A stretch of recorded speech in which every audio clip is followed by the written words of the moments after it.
Cash. I'm the host of That Shakespeare Life, the podcast that goes behind the curtain and into the real life and history of William Shakespeare.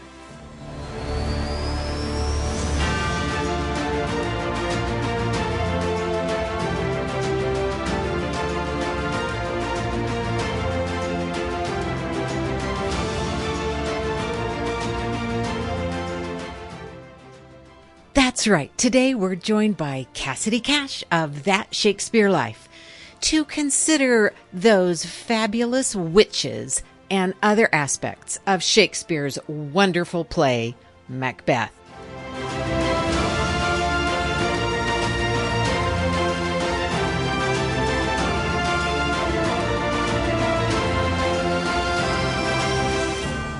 First of all, I want to welcome Cassidy Cash of That Shakespeare Life to the podcast, and thank you so much for being here with us today. Absolutely. Thank you for having me. Well, Cassidy, I'm hoping you all are familiar with her work. She is an expert not only on the stage stuff, but especially the behind the scenes, behind the curtain stuff with Shakespeare. A real resource for all your Shakespeare needs. And I'm just so excited to have her here today. And I gathered up, as I was preparing for today, I gathered up some questions I've had from my own research and things I've run across that I have questions about, and also things people have asked me about, because we are talking today about witches in Macbeth. So before we even go any further than that, I need to ask about the curse associated with saying the name of the play. I've done a bit of research. I've read all kinds of different theories. So I am not in a theater. I am just in my office. So I am feeling like I can say it. But tell us a little bit about that. Oh, I don't know anything except for the rumors, so I can feed the rumors here. But of course, if you have a drama background, you know that you have to call it the Scottish play. You can't call it Macbeth. So I feel like I should turn around 3 times and do the whole reverse incantations, just saying it here with you now that you've said. And you can look up reverse the curse to Macbeth. It's you have to leave the theater, spin around 3 times, then spit, curse, and knock on the theater door and ask to be let back in. So if you're new and you're doing Macbeth for the first time in a theater, make sure you know that before you go in. Right. Keep everybody safe. We don't want anybody getting hurt during the performances there. But supposedly there was a coven of witches that objected to Shakespeare using real incantations, and so somewhere around the play's first performance, they put a curse on the play, and it has since been riddled with disaster. I have no actual history to back up that rumor and legend at all, but that's supposedly where it comes from. Right. And then, of course, in a theater with lots of moving parts, it's not all that unusual for somebody to get hurt or for something to fall over and almost hit someone. But if it's during the production of that play, it's always attached to the curse. Always. Yes, that's what they will say. And, you can go back and look at theater history, and there are a lot of cases where people get injured doing this particular play. So it's certainly a fun legend to have. Absolutely. Right. It's great. It's great. But since we're not in a theater, we're going to go ahead and use the title. So wish us luck. Okay. So, and we're just going to jump in and talk about the witches, so we may annoy them as well. I was thinking that there are quite a few witches in literature, and yet these witches in Macbeth are sort of a touchstone. But we do see other versions of witches, and I was thinking just very recently as Wicked's back on stage, in Broadway, and things are opening up. Of course, The Wizard of Oz has some very famous good witches and bad witches, and those are the terms they use. And then, and Cassidy mentioned this when we were discussing it earlier, Harry Potter actually has quite strong connections to Macbeth, and some of the language of Harry Potter incorporates some lines from Macbeth. And so it's this really cool. Tell us a little bit about that. In Macbeth is similar to me to Harry Potter, I think, in terms of cultural impact as well as performance, just the whole theme and it approaches it. But the frog choir in Harry Potter and the Prisoner of Azkaban sing the entire witches chant from Shakespeare's Macbeth in that movie. So definitely look for that when you go there. Right, it's great. And so it's just really fun to see how the creation of these characters by Shakespeare continues to permeate our society and our cultural, representations in movies. And that's known as a fun, great movie with a lot of things in it, but there is also Shakespeare in it, which I think is so great. So in Shakespeare's time, of course, the supernatural world was very real to people. So they believed in fairies and spirits and witches. So before we just dive into the witches, let's talk a little bit about the lighter side of that supernatural world, because I do think Shakespeare gives us a range of characters, both human and non-human, and sometimes thinking of the comparison really makes those differences resonate. So let's think about the fairies in Midsummer Night's Dream and Ariel in The Tempest. What are your thoughts on those non-human or supernatural characters? What kind of powers do they display, and how are they portrayed and perceived in the plays and as we watch them?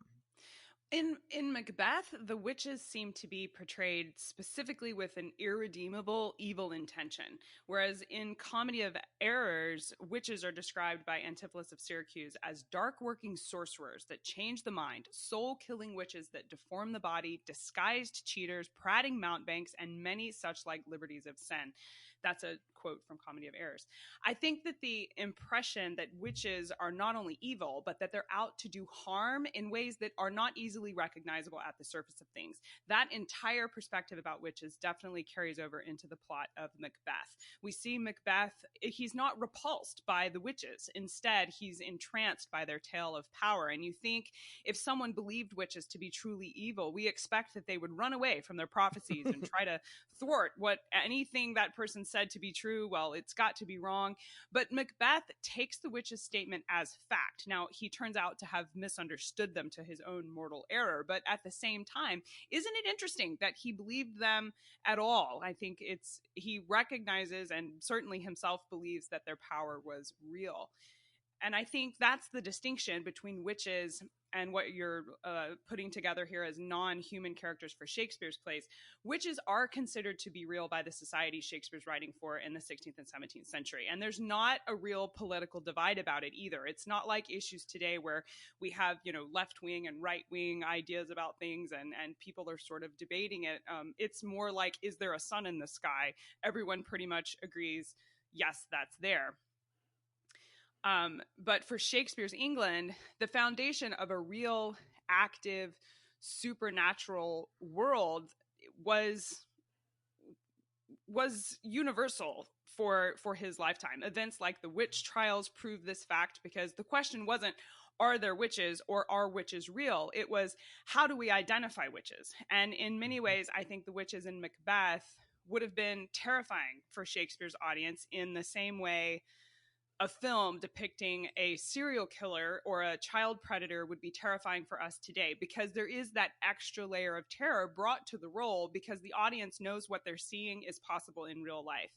And for characters like the fairies in A Midsummer Night's Dream, as well as Ariel in The Tempest, I think those characters were recognizable from popular folklore. And there was perhaps a little bit more doubt about their veracity than there was with witches. I believe fairies and spirits were either more accepted in society than witches were, or they were closer to legend than fact in the minds of the majority of popular opinion, because we don't see that same universal response to them the way we do with witches and evil spirit magic. Nobody was being hung from the gallows or burned at the stake or sent to prison for possibly being a fairy. And so I think there's a separation for sure.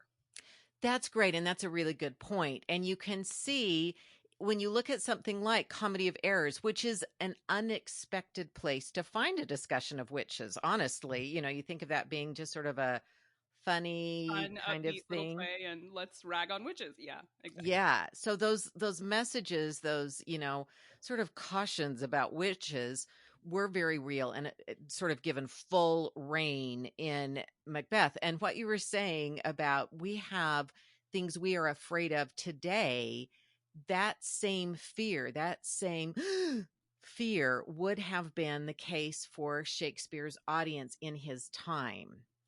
And one of the things I always like to remind people is Shakespeare was not writing for us. He was writing for people in his time, Yes, absolutely. and they would have been really frightened of these witches and of this notion of someone who is listening to, who's willing to stand there and hear them out, and then a character who was later seeking their counsel. He's wanting the witches to tell him more. And so yeah, Macbeth is an interesting character. We're going to keep talking about him, but I did want to share one production I saw that seemed to do a good job, for me at least, of taking the idea of fear into our time. And it had the witches, and they were in the woods, with the wonderful scenes. But then they would take their cloaks down and they became servants in in Macbeth's household. And they sort of were always there. And when he went somewhere, they were part of his serving group. And so they were on stage all the time. And then they would put their cloaks back up and their hoods back on and go out and be the quote witches again. But that notion that they were there all the time, they were watching everything he did, they heard every word he spoke, they were just always there. And that was a really eerie way to see those characters portrayed. I wonder if that is really interesting. I mean, I haven't done the research into the what witches looked like visibly for the 16th century, so I don't know if this would bear out, but I definitely feel like you get the impression that with witches, you don't necessarily recognize them to look at them. They're not going to be repulsive or scary looking. They're going to look like you or me, and they're going to look like normal everyday people. And then all of a sudden, they're going to have these magic powers that could really do harm. And I think that's bore out with some of the 16th century remedies and tests for witches and magic that they had from Shakespeare's lifetime. And so definitely putting them in that context of they're this everyday person that's just in the household, and they're there all the time, and you you don't necessarily recognize them as witches. They're certainly not green or covered in warts or things like that. I think that's a historical interpretation of witches for sure. Right. And it does sort of bear out, because when you get to the witch trials, they don't just look at them and say, "Oh, yes, I see your green skin, therefore I know you're a witch." Right. There's no sign around their neck going, "I'm a Mhm. witch." You've got to Mhm. bear that out. Mhm. And so that idea that they sort of look like everybody else, which again is what's so fearful. Yes. And I think that kind of undercurrent, gives us another little way that Shakespeare is embedding this feeling and these shivers into the plays. We don't always get that today, but I thought that staging of it was particularly helpful as a way to just remind us all this is a frightening idea, that these characters can see what we're doing and make an attempt to, as you say, manipulate and harm us in our lives. And so I thought that worked pretty well. So that was interesting. Now, I know that there were other reasons besides just pure, dramatic genius, that Shakespeare would want to have a play that called out to, in certain ways, the new king. So after Elizabeth I died, the kingdom was in some sense of turmoil. The Catholics and the Protestants, and again, those terms don't mean the same thing today that they meant then, but there was still a lot of turmoil religiously, and now you have a new king coming down, and there are plagues, and things are going wrong. And there are some suspicions of Shakespeare's family as well at the time. So can you speak to, because I know you shared some great information with me, can you speak to the notion of this particular play in the context of Shakespeare's career, but particularly his career with King James? Yes, actually, I think Macbeth is a great example of Shakespeare being hyper contemporary. This is one of the things we say on our show all the time, is that you really can't understand Shakespeare without understanding what was going on when his plays were written. And Macbeth just really slices into what was going on exactly when the play got put together. And you mentioned earlier that Shakespeare wasn't writing for us, and he wasn't even writing for the 16th century audience primarily. Shakespeare includes witches because of James the First, but you have to remember that theater was different in Shakespeare's lifetime than it is today. The audience members and the people buying tickets to his plays weren't the primary customers for Shakespeare's plays. The entire idea of having a dedicated playhouse where you sell tickets for people to come to your theater and see a play was a brand new industry model for Shakespeare's lifetime. Shakespeare was one of the first people to do this format in the world. For his theater industry, when he was writing plays, the people who controlled whether or not you were able to continue operating as a business weren't the people buying tickets. And that's important to point out in context of Macbeth, because it's counterintuitive to what we assume about theater. Instead, it was your patron that controlled your ability to stay employed as a playwright. And for Shakespeare's company, they were brand new. They had just been newly minted as the King's Men. Previously, they were the Lord Chamberlain's Men. And then under James I, they became officially patronized in 1603. There was, as you mentioned, a plague that delayed them marching in his coronation parade until 1604. The gunpowder plot takes place in 1605. And during that event, Shakespeare's close family was indicted as implicated as being involved. And then Macbeth is presented before the king at the very next major event Shakespeare's company is called to perform. In a lot of ways, Macbeth is like a loyalty letter to King James. And it's much less a commentary on the audience's perception of witches, as opposed to being entirely, strongly, intentionally, and even vehemently about proving Shakespeare's loyalty to James I, because Shakespeare's at the pinnacle of his career right now. And the Ardens being implicated in the plot had the potential to ruin Shakespeare entirely, if not see him imprisoned and executed for his association to trying to assassinate the king and Parliament. So Macbeth is about Shakespeare going out of his way to prove that he's very pro James I. And there are a ton of references in the play that show Shakespeare was trying to draw on current events and state to James I directly and publicly that Shakespeare is a loyal subject. Right. We, I think, often lose sight of how political the theater was in this time. And when we think of the theater, it's this great gathering place. I mean, it is as you said earlier, it's a new form, it's a new idea, and anyone can come to the theater. So it's this great gathering place, which is one of the things that worried the government and really bothered the Puritans, this great gathering place of all levels of society. And one of the ways that ideas were presented was as a story of another time. And so Shakespeare's plays are so much more political than we realize. And that's a great example of that.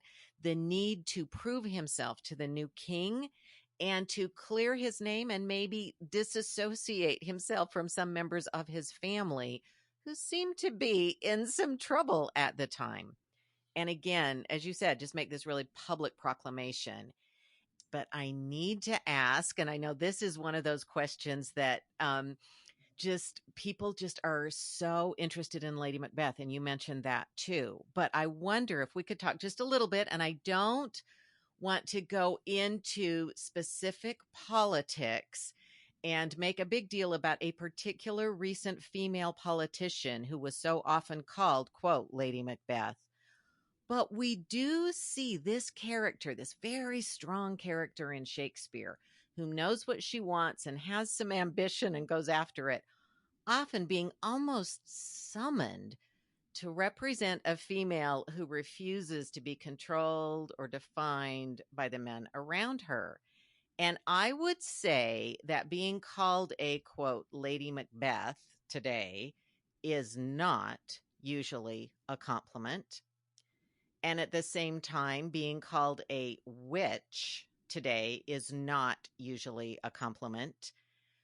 So, what do you think more about specifically Lady Macbeth? How has her character become associated with something negative, or at least that is attempted to be used? I don't know how successfully, but people attempt to use it to put down women who are trying to take control of their lives and express their ambition.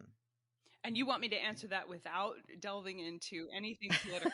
Well, you Um, as much as you can, because I know it's not okay, possible, I'll give right? it. I'll It's give not it a go. possible. Well, I think. Well, I don't know. People take figures from art and turn them into a whole lot of things. So I can't possibly know why they latched onto her. But I think power in general, whether it's a man or a woman, um, who is in a position of power, has to also have the wisdom to not overpower or run over the people that they're working with and or who have working under them. And I think in Lady Macbeth's case from the play, obviously she manipulates and harms and creates a great deal of disaster because of her need for power. And I think that's why she's associated with being negative. I think you could reasonably apply the term Lady Macbeth to a man in a position of power who does the same thing. I don't think it's about her being a woman. I think it's about her misuse of power. What's interesting about her character in the play as a woman, though, is that traditionally when we are taught about the history of the 16th century, we're taught that women were essentially slaves to the men in their life. They were subservient all the time, and they didn't, we're taught that they couldn't read most of the time and that they didn't have careers most of the time. But when you actually look into the history of art like this play, you find out that that wasn't the universal perspective on women at all. Lady Macbeth, I mean, obviously there's a strong woman on the throne. So obviously at least one woman in England had a very powerful job. And Lady Macbeth is an example of a woman who wasn't subservient at all. In fact, she was the pants in that family for sure. And so her character challenges a lot of what we think we know about what the relationships were between men and women in the 16th century, about what the role of women in society was for the 16th century. I think there's definitely something to be said for an understanding of how women in positions of power have a choice about whether or not to manipulate, overpower, and even, I mean, I even think you could say she broke down Macbeth. Macbeth was this strong warrior. Her influence in his life could have been used for good to help him become something wonderful. And instead, she used her power to destroy him, destroy them as a couple, and obviously to, just to create this tragedy. And I feel like it's a moral lesson about the dangers of power and the power of a woman in her partner's life. And I think there's a lot of lessons to take from that we don't typically apply to the 16th century. So it's really Mm-hmm. exciting to see her from Shakespeare's lifetime, because it opens up a whole avenue of questions about, maybe women weren't the weaklings that we say they were. Right. And at the beginning of the play, the two of them seem to have one of the strongest marriages that we see in Shakespeare. I mean, they treat each other as equals and with Yeah. respect at the beginning, right? So they do start in this place where she has not been subservient or where she does not feel like second class or second rate. And it makes me think that there are these characters in Shakespeare. He does have these roles for women that when we look for them and pay attention to them, we can learn some interesting things about that. So I really appreciate that. And I know that the character of Lady Macbeth, some of the great portrayals of her, and she's portrayed differently in different productions, but it is such a rich character and someone who makes decisions that are her own decisions for good or unfortunately for evil, but she is making her own decisions. And that is something really significant that I do think stands out in that play. And when we think about women and we think about making decisions about their own lives, we do see the power of that. We see it go better in other plays than we see it end up in this particular play, but it is a great way to think about the women in the play. So in this play, this character in this play in particular. So we have talked about quite a few different things with witches and this particular play, and how this play is both a representation of beliefs in the society of a wide range of pretty much all the people. People shared a belief in witches and in the supernatural. And so we have seen how this play reflects that. And at the same time, it's also a play that's directed in different ways to different audiences, right up to the king as a political statement.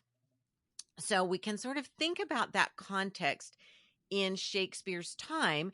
And at the same time, this is one of the plays that is very popular today. And in discussions I've had, when I say, okay, tell me a Shakespeare play, this is one that is always on the top of people's mind. And I mean, audiences who do not consider themselves Shakespeare scholars or even necessarily Shakespeare fans, almost everyone has heard of this play and knows that Shakespeare wrote it. So this play has had a real strong connection that has continued. So I'm wondering, what are some of the reasons you think that this play that had so much rich context in its time and seems to be one of the plays that is really embedded in that time, in Shakespeare's day, why has that play continued to be popular to today, so that it's the one that ends up, we mentioned Harry Potter, but we can also say that in Hamilton, Shakespeare is quoted in Hamilton as well. So it continues to inform our modern culture. And I wonder what you thought about what has made it such a lasting play for us as well as for Shakespeare's time. It's so fun to find the Shakespeare references in modern TV shows. I'm a big fan of the show Bones, and they had a whole Mm-hmm. episode recently where they were quoting Shakespeare lines. They had a suspect that could only communicate in Shakespeare lines, and so they were quoting Shakespeare back and forth. I do think it Oh, how yeah, it was a fabulous. lot of fun, but it permeates our culture for sure. And so I think that's one way that it stays in the modern consciousness. You know, somebody that doesn't necessarily know Shakespeare will understand, oh, they're quoting Shakespeare. And so that's a little bit of an influence. But in terms of why this particular play stays popular, I think obviously the witches in Macbeth are fun in the same way that monsters in science fiction films are what makes that story exciting. I'm not sure I know the secret formula to what makes a successful play, but I can say for sure that Shakespeare did.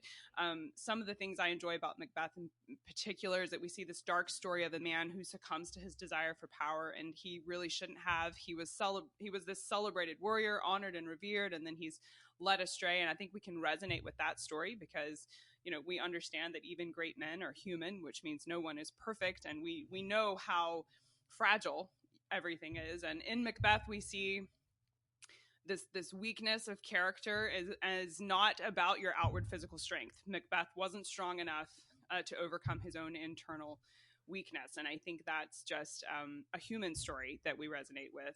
Obviously, having a very strong female character in the play and getting to see her is exciting. I think we're intrigued by challenges to our expectations when we encounter Macbeth. Some other great moments that are when the king is crowned and we see the forest start to move. I love to think about how Shakespeare would have pulled that off in these massive sweeping scenes. Technologically, for the 16th century, I'd love to know more about how that happened, because, you know, it must have been impressive. Something like seeing Lord of the Rings for the first time, when everyone's like, oh my goodness, what is this? And everyone's in awe. I really think Shakespeare's plays have some of that. And I mean, I can point out some of these awesome attributes, but I can't say why I think Shakespeare's Macbeth is famous in a nice succinct answer. I wish I could, but I think we can analyze his works to pull out things like cool costumes, challenging dialogue, and huge battle scenes. Always a plus if you're writing a play. These are Mm-hmm. all good things that are good to include.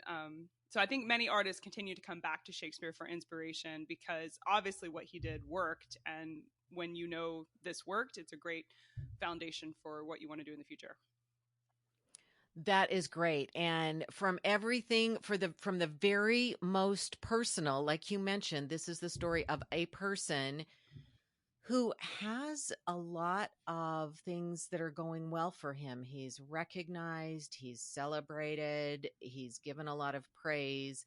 And then he's given opportunities to make decisions. So we see this person make, decisions on a personal level. We see the marriage. So that's sort of a personal thing, right up to, as you say, this is about kingdoms and wars and crownings. And then there's the special effects, and all of that comes together. And so I think it is one of those plays that, is not just for his time, but for all time, because it continues to captivate audiences today. And one of the things that it offers us is a fascinating look into the witches and this idea of what they know and how they use knowledge and language to play with people. And if you think about it, there's from when we started and you talked about the description in Comedy of Errors of how they cause harm, we don't see them putting the kinds of curses we might expect them to put on people and making them unable to walk or unable to talk or any of those kinds of things. What they do is they use their language to cause the harm that then is carried out in action. So it's a really fascinating look at what is possible in Shakespeare's time and how that continues into ours. Something fun for you to think about as you take Macbeth with you is there is a legend that holds that on the night Macbeth was first performed for King James, it was William Shakespeare who had to fill in for the role of Lady Macbeth for a player who fell ill at the last minute. Now that's anecdotal, but isn't it delightful to consider? I love those stories. Thank you. That is perfect. That is a perfect note to end on. So not only did Shakespeare create Lady Macbeth, he then created her on stage. So that might be really, or possibly did. That's a great way to wrap up. Thank you. So Cassidy, tell us where we can find you and more about these plays and more insights into them. Absolutely. We have a great article on CassidyCash.com about how Macbeth saved Shakespeare in the Gunpowder Plot that goes into some of the details we mentioned about how Shakespeare was writing this directly to King James. I'll give that link to Carol Ann so she can share that with you guys. But you can find us every Monday wherever you get your podcasts. I'm the host of That Shakespeare Life, and we go behind the curtain and into the real life and history of William Shakespeare there. So find us on your favorite podcast platform or come say hey at CassidyCash.com. And that is an excellent idea. I will have all the links on the show notes, but CassidyCash.com is a great resource, and I encourage you all to check it out for everything about Shakespeare and living that Shakespeare life, which is so great. I love thinking about that. Thank you so much, Cassidy, for sharing your time and your expertise on this really terrific subject and all these questions about the witches and Macbeth and Shakespeare and what he's trying to do in his time and how that's continued to touch us in ours. Thank you so much. And thank you all for listening. We have a lot of other exciting things to share, so stay tuned, but just can't thank Cassidy enough.